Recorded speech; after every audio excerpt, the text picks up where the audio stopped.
StadiumDB.com presents Stadiums of the 2022 World Cup in Qatar. Salam alaikum. This year's World Cup is already around the corner. It will be the first tournament of this scale to be played in the Middle East, and therefore, the climate has forced the event to be moved to autumn. The matches will take place in 8 arenas in 5 cities. To mark the occasion, the editorial team of StadiumDB.com has put together a special guide showcasing all the stadiums of the upcoming tournament. The championship title will be defended by the French, and it remains to be seen whether Europe's 20-year dominance will be ended.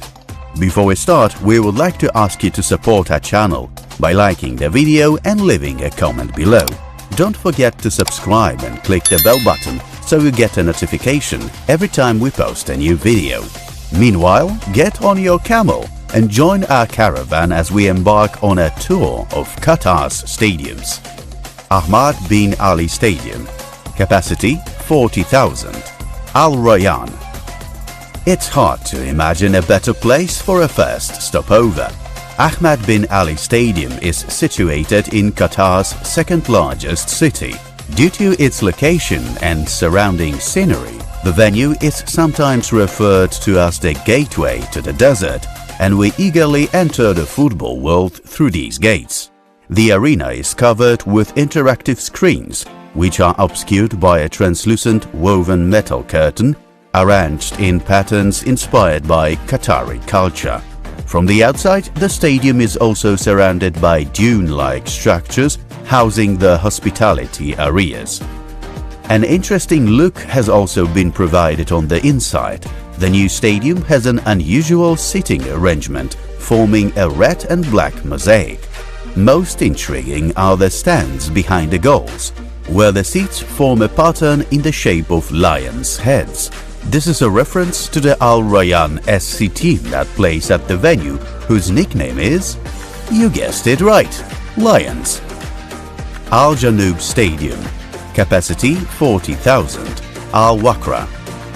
Our guide now leads us towards the coast, where there is an extremely peculiar venue. The arena itself resembles... that's left for you to judge what exactly. In any case, we stick to the official interpretation, according to which the designers were inspired by the sea.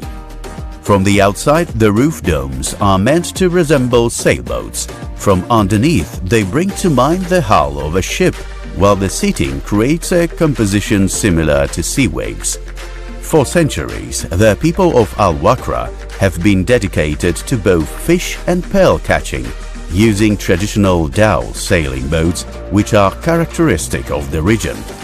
The stadium is one of only 2 venues at the World Cup to be equipped with a retractable roof. The folded membrane is hidden in 2 places under the fixed canopy above the stands behind the goals, from where it extends towards the main beam suspended over the center of the pitch. The Maritime Stadium will be the venue, like the rest of Qatari facilities, for 6 group stage matches and the round of 16. Al Thamama Stadium, capacity 40,000. Doha. Heading north by northwest, and the skyline of Doha appears on the horizon. Scenery like from 1001 Nights, isn't it? We'll stay longer in the capital, as almost all the tournament stadiums are located in its metropolitan area. 12 kilometers from the center sits another 40,000-seater. The theme of the unique venue is the traditional Arab headdress, known in this area as the Ghafiya. The building resembles a Ghafiya through its exterior, circular form, with a perforated, lace-evoking facade and a flat, ornate white roof. The stadium was created on the outline of a perfect circle. The stands are divided into 2 tiers, separated by a strip of VIP seats. The auditorium is also divided into 2 parts in terms of the color of the seats. On one side they are green and on the other red. After the 2022 World Cup, the capacity of the stadium will be reduced to 20,000 seats as a result of the removal of the upper level of the stands. One of the World Cup quarter-finals will be played at the venue. Education City Stadium, capacity 40,000, Al Rayyan. We remain in the Doha urban area. The next venue on our trail is located on the huge university campus, home to as many as 8 international higher education institutions, hence its name. The closed, angular shape of the stadium is meant to evoke a diamond. This is the leitmotif of the arena, also known as the Desert Diamond, thus alluding to the rich design of Arabian architecture. The roof is covered with metallic panels. The facade is made up of rhombus-shaped elements, and their colors change depending on the angle of the sunlight. At night, the facility can also be illuminated. The auditorium has been divided into 3 levels. The uppermost of these will be mostly dismantled after the tournament, leaving around 25,000 seats. The rest of them will be donated to developing countries. One quarter-final game will be staged here. Once again, we would like to encourage you to subscribe to our channel and hit thumbs up. Remember to click the bell button as well. By doing so, you won't miss any of the future content and will help our stadium project grow. Khalifa International Stadium, capacity 40,000, Al Rayyan. There is no denying that the World Cup organizers are not making it easy for us to rank the tournament arenas. This is the 5th stadium with the same capacity, and we should mention that the next one will not hold more spectators at all. But there's no need to dwell too much about it, so let us get back to the point. Khalifa International Stadium is the oldest venue in the World Cup roster, and the only one that was not built from scratch. The arena opened in 1976 and was expanded between 2003 and 2005 in preparation for the 2006 Asian Games. During the 2014-2017 upgrade, the East Stand was enlarged. There was also a completely new roof covering all stands and new arches running above it. It is the only Qatari tournament stadium to have an athletics track. For football matches, the circuit is covered with carpet. Seats in the arena are in the national colors, white and maroon, with grey added for a more interesting effect. On the upper tiers of the auditorium along the pitch, they are arranged in the characteristic triangles, familiar from the Qatari flag. The venue will play host to the match for 3rd place. Stadium 974, capacity 40,000, Doha. The next ground on our list is located right on the coast of the Persian Gulf. Of particular note is its unusual architecture, which from a distance gives the impression of having been built from Legos. It is the first temporary stadium in the history of the World Cup, built specifically for the event.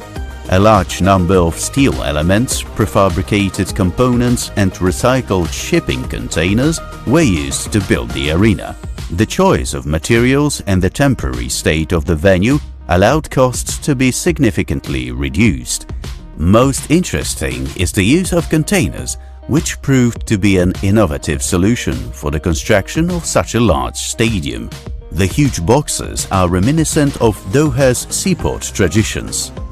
There are exactly 974 containers used in the structure, a number which is no coincidence. It is, after all, the area code for Qatar. After the tournament, the facility will be demolished and the site transformed into a green area.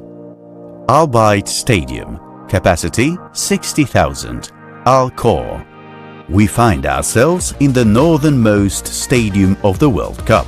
After such a long trek, it seems we could not have come to a more suitable place, as a caravan stopped in front of a gigantic tent.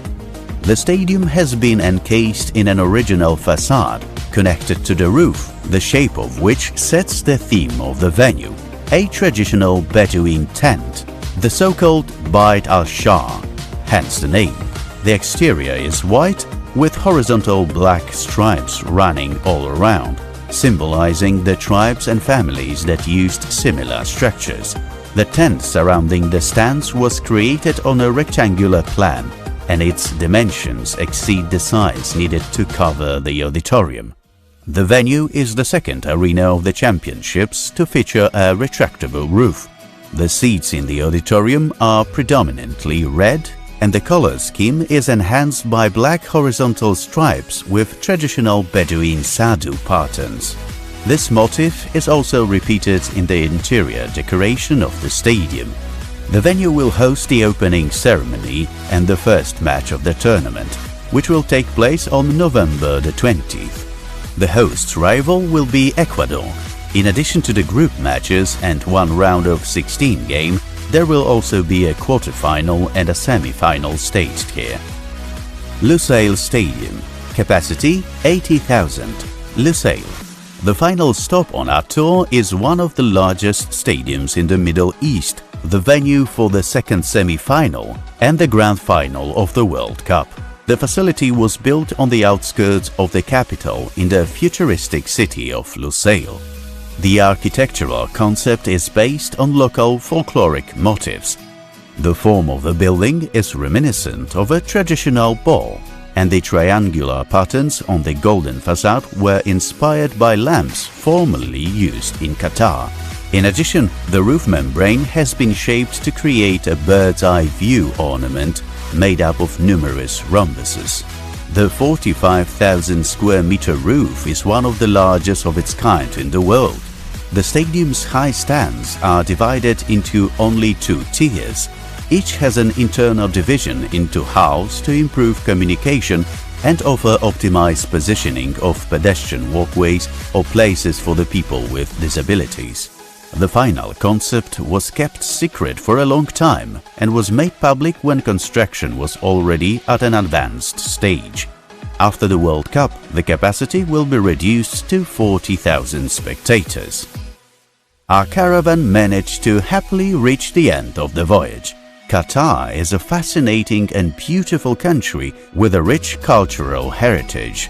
However, the staging of the 2022 World Cup is undoubtedly a controversial issue, and it is no wonder that some have urged to boycott it. But let us give the organizers a chance and enjoy the beauty of football. After all, that is what we are here for. Don't forget to let us know in the comments section which stadium you liked best. Remember to subscribe to our channel as well. Alaikum Salam.